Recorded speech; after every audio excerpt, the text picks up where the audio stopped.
Hello, welcome to Tabletop CP, and today we'll be taking a look at the newly completed 14th U.S. Infantry. So here they are. The whole force is now complete. I've assembled them all together, and we're going to take a look at these guys. So I started this project on May 25th. Today is September 22nd, so about 4 months to do. Maybe a little bit longer than the Stonewall Brigade project, but I did a little bit more troops, and I faced a little bit of burnout doing these guys as well towards the end, so I was kind of lagging a little bit, but I was able to press on and get them done. In total I have 85 infantry, I have 10 mounted cavalrymen, 13 horses, and 1 cannon. So a good sized force for sharp practice, which this army is built for, and it should give me plenty of options for that game. We can run skirmishers, lots of skirmishers, and a few line troops. We're going to run lots of line troops and a few skirmishers. We're going to run cavalry in all their forms, mounted, dismounted. We can run a cannon. So a lot of versatility with this particular army build for sharp practice. Most of these troops are parry. There's a few that are Raven's banner, which we'll look at here in a second, but let's just start looking at what we got here. So up front here we have our 2 groups of skirmishers. These are our regular skirmishers, just armed with muskets. So 6 guys and a leader. And this is a mix of the parry skirmishing infantry and the parry metal skirmishers, the purpose-built parry metal skirmishers. And they're just all mixed together. So we have 2 groups of those guys, each with a level 1 leader. In the center here we have our command groups. We got our big man, and this is the General Meade model. It's a pretty nice model. It's a metal parry. All these are parry. And the command group comes with the couple of sergeants. So this guy here, this guy here. Of course, it comes with the musician, who's the drummer boy. There he is. And then we have the 2 flag bearers. We have our regimental flag. And of course we have Old Glory. This is the big Old Glory. So the Old Glory that came with the regimental flag pack was a little bit smaller, but this is the big one from the Corps command box. So these guys are more patriotic than the other regiments apparently. Moving back here we have our Sharpshooters. So there's a 2nd U.S. Sharpshooters. These guys are dressed in green as the Sharpshooters were, so a nice little bit of variety to the army. Pretty much the only variety we have except for the greatcoats, which we'll look at in a second. But we got 7 of these guys, so these are the parry metal Sharpshooters. 6 of them. I had to use 1 plastic guy to round out the force. But they're pretty cool models, and they look pretty cool in the mixed in with the rest of the guys in blue. In the game, these guys are going to be, I'm probably going to run these guys as just regular skirmishers with the rifle carbines, but I'll probably give them good shots. The good shot rule, which gives them an extra shot to make them sharpshooters. Next we have our big block of 6 groups of infantry. So the front 4 here are the parry. It's a mix of parry metals and plastics. Most of them are plastics. This formation here, 6 of them are 6 of the parry marching, and they have packs on. They're the only guys that have packs on. So that group will be run like that. The rest of them are just the parry skirmishing box guys, and you can see most of them are in the skirmish, or not skirmishers, but in a skirmishing type pose, and a few of them are, the plastic ones are still in the shoulder shift, I believe it's called, pose. So we got 6 groups of these guys, which is going to give us great versatility. The back groups, these 2 groups here are the greatcoats that my buddy Steve sent me, and these are from Raven's banner games. Really nice models. They are a little bit smaller than the parry models.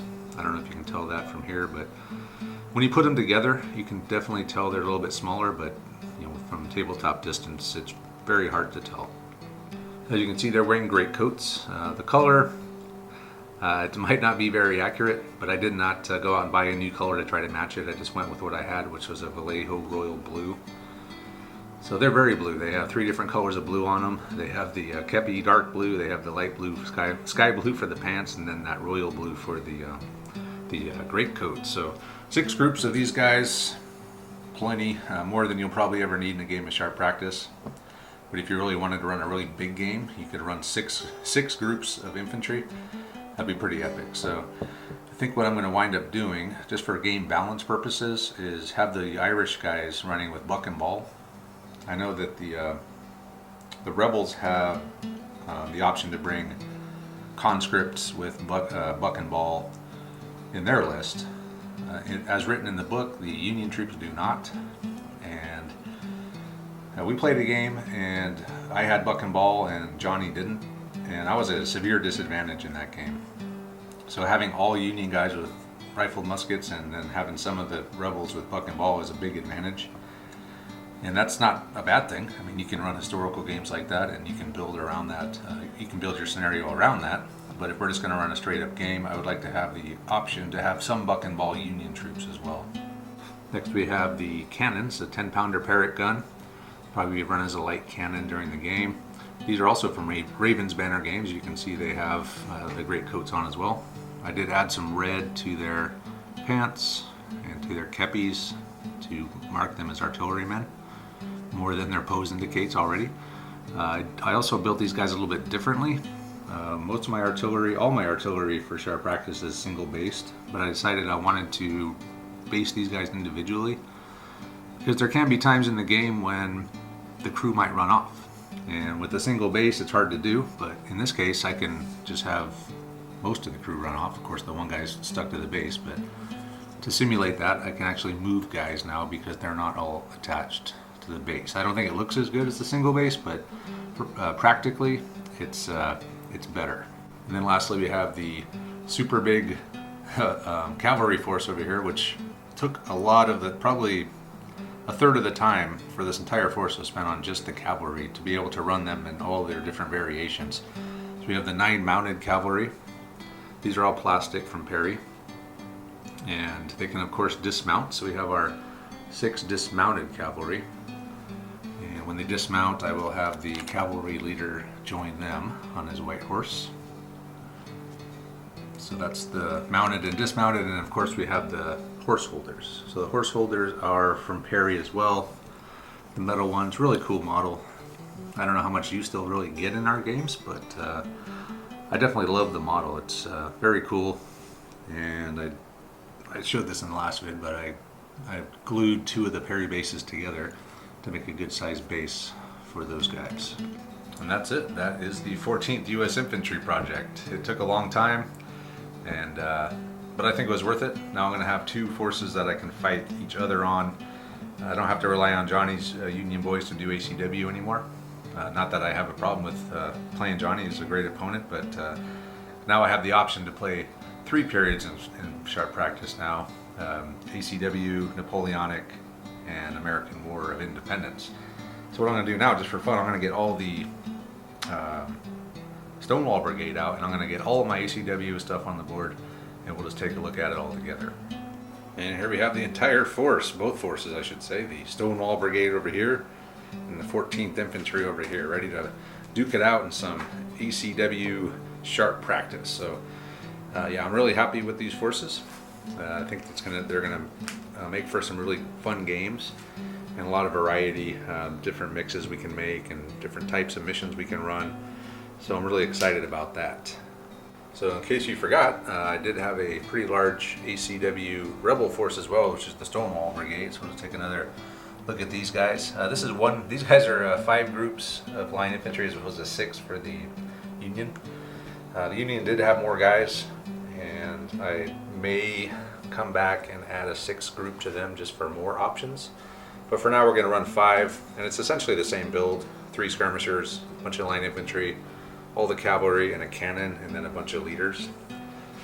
So it's very equal forces except for the 1 group, but other than that, should have no problem making some pretty balanced games. So yeah, overall, I had a good time with this project, and this pretty much wraps up my American history year, which I declared at the beginning of the year when I started with all the Western stuff, and then I was going to do some ACW, and here we are. So we are now done with that portion, or that pledge that I made at the beginning of the year.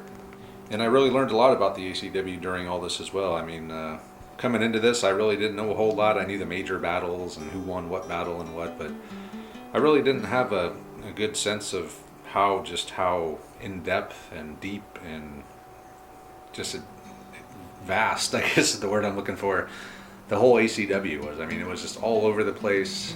I mean, as far as sharp practice size battles, they were everywhere. They weren't just giant battles. There was tons of little battles and medium battles and just tons of history, tons of interesting people, the leaders and the soldiers. Just everything is just so interesting to me about the Civil War. And so I've started a new lifelong obsession with the Civil War now. And I would love to next project. I don't know if it's going to be the next project or not, but what I would love to do is get some 6mm ACW stuff and try, say, Altar of Freedom, or a grand battle type game where you can play entire battles in 6mm. Like you can play the entire battle of Shiloh or whatever battle you want to do. You can play the entire thing on a 6x4 board. And to me, that sounds pretty badass because, I mean, I've been playing sharp practice and platoon level chain of command, bolt action type games since I started gaming. And I think I'm ready to become a division commander or corps commander instead of just leading a platoon. And the way I'm going to do that is I'm going to play something smaller. So it's either going to be 6mm or 10mm. I haven't really decided yet. I'm having a hard time finding 6mm miniatures. Otherwise, I would have pulled the trigger long ago. But where I was going to order them from, they had a weird policy about not sending out more than 50 pounds worth of stuff at once, and you couldn't double order. So I just didn't want to go down that road where I was getting everything piecemeal, and I just didn't order. So maybe that policy's changed. I haven't looked yet, but I will. And if it is, I will order it. And I know Johnny's already got a Union force in 6mm. So I got an opponent right there who's got an army already. But like I did here, I'll probably buy both sides and paint them both up just so I have the option to play them when Johnny's not available. So in closing, I would just like to say thank you to all the people who answered all my questions during these last 4 months and encouraged me to keep going, and especially my patrons who were really into this project as well. And of course, with their support, I was able to do this a lot quicker than I maybe could have without it. So special thanks to the patrons and really everyone who's been on this journey with us and encouraged us and inspired us by showing us their stuff. And it's just really cool. The whole community around the ACW is just a lot of really cool people. So with that, I will go ahead and say thanks for watching, and keep your eyes open for the first battle report, which will be the official end of the 14th Infantry project, which will be coming very soon. And we'll see you guys next time.